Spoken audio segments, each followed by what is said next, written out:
Pas trop d'air ce soir.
Cristo viene, Maranatha. Cristo viene, que viene, y yo me voy, y yo me voy, y yo me voy, con Jesús de Nazaret.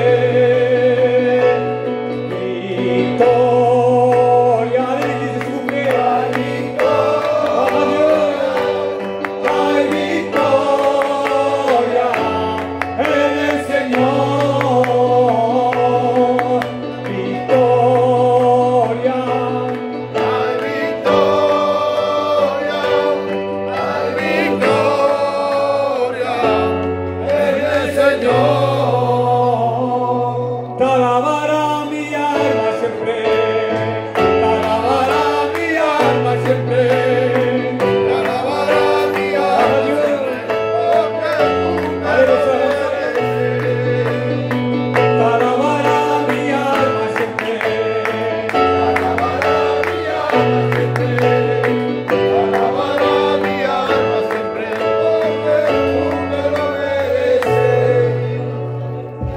Je veux dire un fort amen. Amen.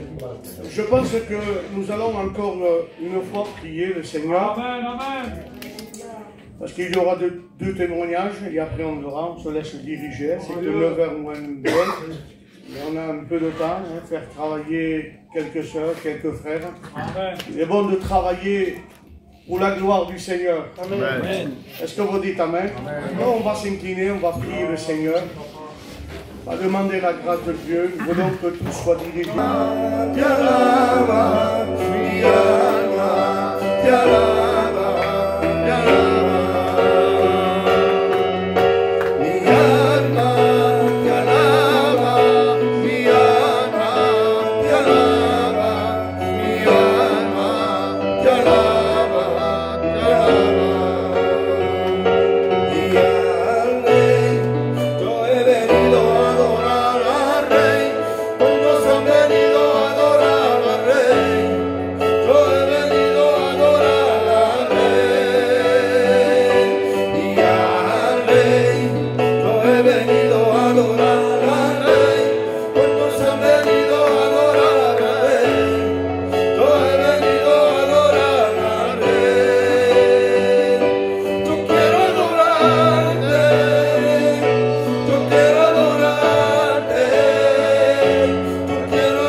Chanter un cantique ou deux. Allez, venez, frère, c'est pas la peine que vous soyez. Allez, allez, allez. Allez, tu les jeunes. Les jeunes. Allez, Juan. C'est toi.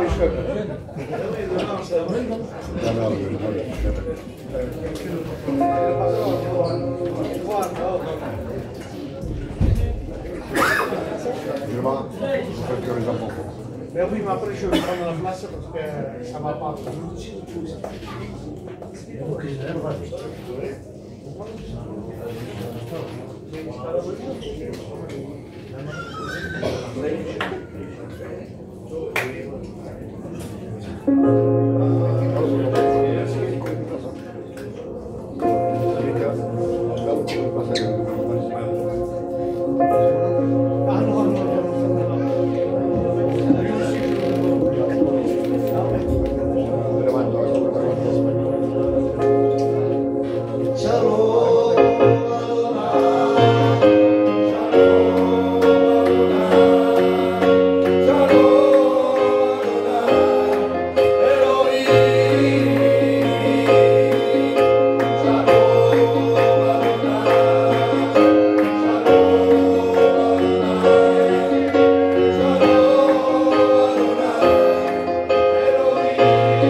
jeunesse, un cantique, le désert voulait partir. Et Juan a chanté quelques cantiques. Et je bénis Dieu qu'il y a des hommes vaillants. Amen. Des hommes qui aiment les choses de Dieu. Ils aiment aussi l'hôtel, ils aiment l'œuvre de Dieu, mais il y a des personnes qui aiment encore plus que les autres. Et je bénis Dieu. Amen. Dites Amen ce soir. Ce n'est pas en vain lorsqu'on fait un travail pour la gloire, même que ce soit dans l'église. À vous l'écrire, c'est un travail pour Dieu. Pas simplement de se dire derrière l'estrade, ça y est, il est mieux que moi. Non, non. À la balance de Dieu, on est pareil. Est-ce que vous dites Amen? Amen. Alors on va présenter des malades. On va présenter, vous savez que jeudi, je dois aller à Montpellier pour ma compagne. Et on va faire des examens. On va prier pour ma compagne, que tout soit dirigé par Dieu. Il y a aussi des malades, tu peux donc il y a le grand-père et une nièce. Un homme qui est malade. Et la femme de Nénen, s'il n'est pas là aujourd'hui, Nénen, c'est parce que sa femme est rentrée à l'hôpital. Je ne le savais pas, mais on va prier pour le Seigneur. Un boulot pour gars. Je veux entendre un fort Amen ce soir. On va prier le Seigneur. Et dans mon cœur, même mon mari ne venait pas, il était fatigué. Et je regarde mon mari, je dis viens, on y va ce soir. Et dans mon cœur, je voyais le frère qui m'appelait pour témoigner. Donc je disais, Seigneur, ça vient de toi. Donc j'obéis et je vais à l'église. Je dis peut-être il y a un besoin particulier que moi je ne sais pas. Mais je vais m'efforcer et je vais venir dans cette soirée. Et justement, le frère en question m'a appelé pour témoigner. Et j'avais quelque chose de particulier à dire ce soir. C'est que j'ai du mal à le dire parce que c'est quelque chose que je n'en parle jamais. Pour moi, c'est très très dur. Et quand j'étais à ma chaise, je demandais à Dieu, qu'est-ce que je pourrais dire? À qui tu veux faire du bien ce soir? Eh bien, sers-toi de moi. Et j'ai eu cette pensée que je crois que ça vient de Dieu. Alors, c'est très difficile pour moi, je vous demande pardon, mais je vais m'exprimer comment je peux. À mon enfance,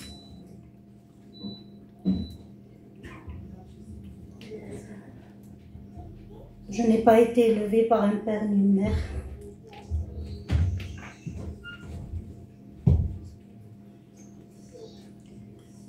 Pour moi, ça a été très dur. Ça a été une enfance très dure. Parce que je n'avais pas de père, je n'avais pas de mère. J'avais ma grand-mère. Elle m'élevait comme elle pouvait.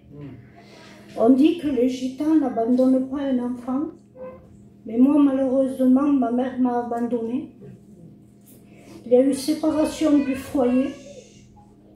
Et c'est pour ça d'ailleurs que je suis contre les foyers recomposés. Parce que l'enfant, il souffre. L'enfant, il grandit avec une souffrance.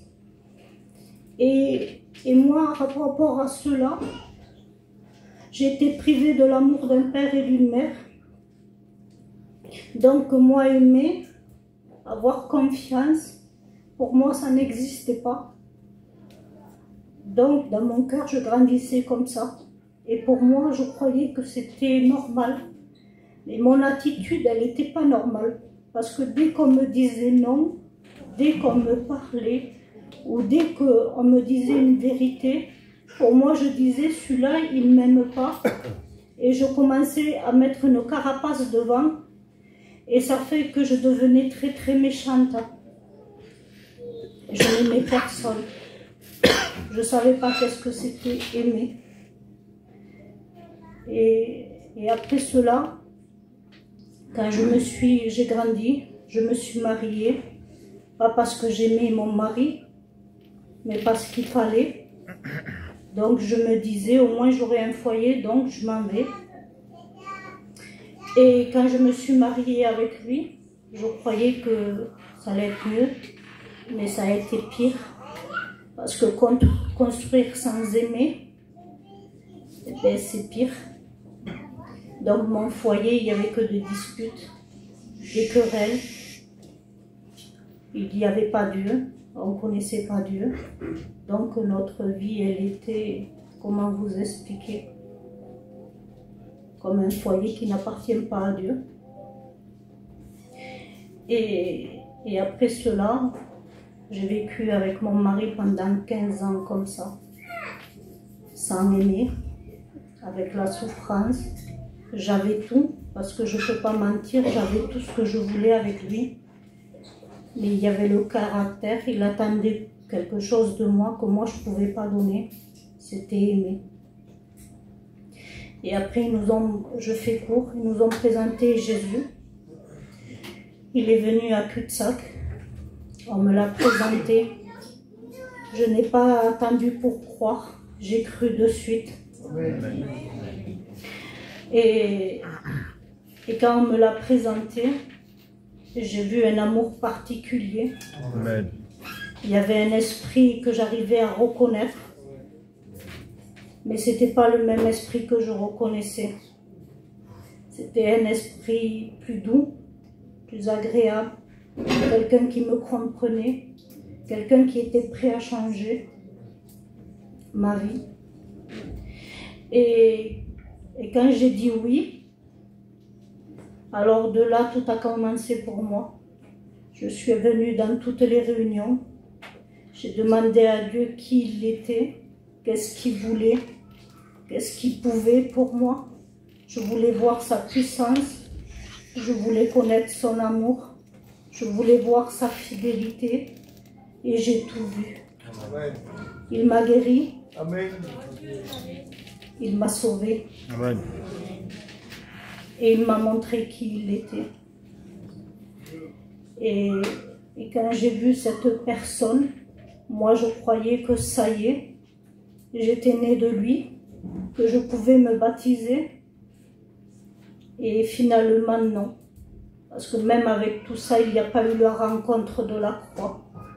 Parce que même que je voulais vivre une vie d'évangile, même que je lisais la parole, même que je priais, même que j'avais tout compris, mais cela ne faisait pas de moi une chrétienne. C'est quand il y a eu cet impact de la croix, j'ai demandé à Dieu, j'ai dit comment te demander pardon, parce que les prières c'était toujours les mêmes. Il n'y avait pas de changement. Et dans mon cœur c'était, on va dire, c'était bien, mais il y avait bien plus à faire. Et quand j'ai demandé à Dieu de venir m'éclairer, et il a fait, il ne s'est pas empressé. Il m'a montré. Et moi j'ai dit, alors Seigneur, je commence à te demander pardon. Pardon avec un cœur vrai. J'ai vu ma saleté. J'ai pleuré pendant 3 jours parce que j'ai compris que le plus grand de mes péchés, c'est d'avoir été séparé de lui à cause de mon péché. Et le jour où j'ai donné mon cœur réellement au Seigneur, je lui ai dit, Seigneur, je te prie de venir, s'il te plaît, de venir m'enlever, Seigneur, tout ce qu'il y a dans l'intérieur, peu importe l'extérieur, parce que l'extérieur, il avait déjà fait. Donc j'avais dit, peu importe l'extérieur, ce que je veux aujourd'hui, c'est réellement avoir un cœur pur, un cœur comme tu me le demandes, un cœur qui soit comme toi tu le veux. Et il est vrai que Dieu l'a fait. Il est vrai que parfois, il y a des moments où c'est très dur, où parfois la chair, elle prend le dessus, mais je commence à examiner mon cœur et je lui demande toujours au Seigneur, viens me purifier. Amen. Parce qu'aujourd'hui, mon cœur ne concorde pas avec toi et le Seigneur le fait à l'immédiat. Je remercie Dieu de la fidélité qu'il a eue pour ma vie, pour mon cœur, pour mon foyer, et parce qu'il continue encore le faire. Et je prie, Seigneur, le Seigneur, que vous rencontrez le véritable Dieu, qui soit fidèle dans votre vie. Merci. Amen. Jésus, j'avais une expérience à vous raconter dans mon cœur. Avant de venir aussi, je me suis placé devant le Seigneur et je passé un moment, je prends un texte, et ça tombait en plus, je tombais sur ça, le cantique parlait de cela, donc je vais vous le dire. À partir de l'année dernière, j'ai commencé, vous savez, j'ai travaillé 2 ans dans un garage, et la première année tout s'est bien passé, la deuxième année, ça a commencé à aller mal. Ça a commencé à ce que, le respect que je vous dois, on a commencé à m'insulter au travail, pour rien. Je faisais mon travail, on m'insultait, mais mauvais, on me parlait mal, on me cherchait, on me piquait. Mais vous savez, quand ça dure 1 jour, 2 jours, bon, mais quand ça dure 1 an, je vous promets que là le caractère il ressort, il ressort. Alors quelquefois mon caractère est ressorti, par la grâce de Dieu il ne s'est rien passé, merci Seigneur. Mais ça a été très difficile pendant 1 an, très difficile. Il y a ma femme pour le témoigner, il y a mes beaux-parents, ils le savent, ce qu'on a pu passer. Et vous savez, je vous passe court parce que voilà, ça a duré 1 an. Donc. Et là, à un moment donné, je vous passe au plus court, je commençais vraiment à en avoir marre. Je me posais des questions. Un jour, il est arrivé un jour où on nous a enlevé la maison. Il y a quelques frères et sœurs qui le savent et tout. On s'est retrouvés, bon voilà, dans des circonstances très difficiles. Et au travail, on me cherchait de plus en plus. Et là, un jour, je me suis fâché et j'ai dit maintenant je ne viens pas travailler. Je suis parti pendant 4 jours. Je suis resté chez moi. Je pleurais comme un enfant, je vous le dis en vérité. De l'énervation, parce que vous savez, je ne vais pas faire celui-là qui est sain. Hein. J'étais très énervé contre les gens du travail. Je ne pouvais rien faire par motif pour Christ, pour Dieu. Alors c'était très difficile. Mon orgueil était écrasé devant ma femme. Ma femme connaissait toute la situation, donc l'ennemi venait souffler des pensées. Alors c'était difficile. Au bout de 4 jours, en train de prier, de pleurer, de crier à Dieu, pas de réponse. Au dernier jour, par la grâce de Dieu, le Saint-Esprit m'a parlé. Il m'a dit retourne. J'ai dit Seigneur, je ne peux pas. Ils ont voulu me frapper, Seigneur. Et j'ai rien fait, tu l'as vu, Seigneur. Je ne suis pas là en train de me défendre devant toi, Seigneur. Tu as vu, Seigneur, j'ai rien fait. Retourne. Alors j'y suis retourné. J'ai dit Seigneur, je retourne parce que tu me le dis, mais en vérité, j'ai pas envie. J'ai pas envie, parce que je sais qu'est-ce qui va se passer encore. Et j'y suis retourné. Quelques jours sont passés, impeccable. Quelques mois sont passés, là ça a recommencé. Et des pics. Mais quand je vous dis des pics, voilà, je ne veux pas rentrer dans les détails, mais voilà, c'est des mots qui font mal. On te rabaisse vraiment. Alors la situation à l'extérieur, sans trouver de maison, avec les enfants, le travail qu'on te pique, l'ennemi qui est là, c'était très difficile. Et là, il est arrivé un cas à la limite, à l'extrême au travail. C'est que quelqu'un qui n'était pas du tout mon chef, qui ne devait pas me commander de rien du tout, il est venu, et pour vous faire court, il m'a rabaissé, mais vraiment. Et en tant qu'homme, je vous promets que ça fait mal. Ça fait mal. Il est venu. Si je vous raconte ces détails-là, c'est parce que je les ai dans mon cœur et c'est pour la gloire de Dieu. Il est venu, et il s'est collé à moi. Et aujourd'hui, j'en rigole, mais il me parlait, il m'insultait, il me crachait au visage. Et là, je vous promets, je le dis en rigolant, mais c'était très difficile pour moi. Je suis resté comme bloqué. Comme bloqué. Il m'a dit tout ce qu'il a voulu, lui. Et je l'ai laissé s'éloigner, je le regardais, et j'ai fait demi-tour, je suis parti. J'ai rien compris. Je sais pas comment ça se fait que j'ai pas réagi, j'ai rien compris. Et là, dès que j'ai fait quelques pas, l'ennemi, bien sûr, il est toujours là, lui. Et il vient, il me dit, t'es pas un homme. Regarde, ta femme va être au courant. Qu'est-ce qu'elle va dire de toi? Et tes enfants, quand ils seront au courant, qu'est-ce qu'ils vont dire de toi? Vous savez, l'ennemi est malin. Qu'est-ce qu'ils vont penser de toi, ta famille, tes beaux-parents, ton père, tes collègues de travail qui sont là? Qu'est-ce qu'ils vont penser de toi? Et fais quelque chose, agis. Mais vous savez, il me parlait, mais vraiment. Et là, je décide de rien faire. Bien sûr, j'étais énervé au-dedans de moi, c'est normal. Et là, je décide de partir du travail. Je pars du travail, quelques jours se passent, on me rappelle, je vais au travail. Et en plus de ça, on m'annonce qu'on me vire. Alors que j'avais rien fait. Je me suis fait insulter, presque frapper, cracher dessus. Et là, on me vire. Alors là, c'était... Voilà. J'ai dit financièrement, Seigneur, maintenant, comment je vais faire? J'ai un crédit, j'ai 4 enfants, une femme, une maison, c'est très difficile. Et là, je suis tombé dans le piège de l'ennemi. Et là, j'ai commencé à me rebeller, pas à me rebeller, mais à me tourner vers Dieu, lui dire, Seigneur, tu es où? Alors c'est ça, tu m'as dit de retourner pour ça, Seigneur? Pour m'enlever le travail, pour qu'on me crache dessus, pour qu'on m'insulte, pour que maintenant je me retrouve sans rien. Bien sûr, comme c'était un CDI, ma femme n'encaissait plus. Donc pendant 2 mois, j'ai rien touché. Ni paye, ni allocation, rien du tout. Alors ça a été très difficile. Mais le positif dans tout cela, c'est ce que je voulais vous dire, frères et sœurs, et même amis, c'est que Dieu nous sort de n'importe quelle situation. Amen. On peut se trouver au fond d'un trou, parce que je vous le dis, j'étais vraiment spirituellement très fatigué. Quelques frères le savent, c'est plus je rampais par terre, j'étais mort spirituellement, presque.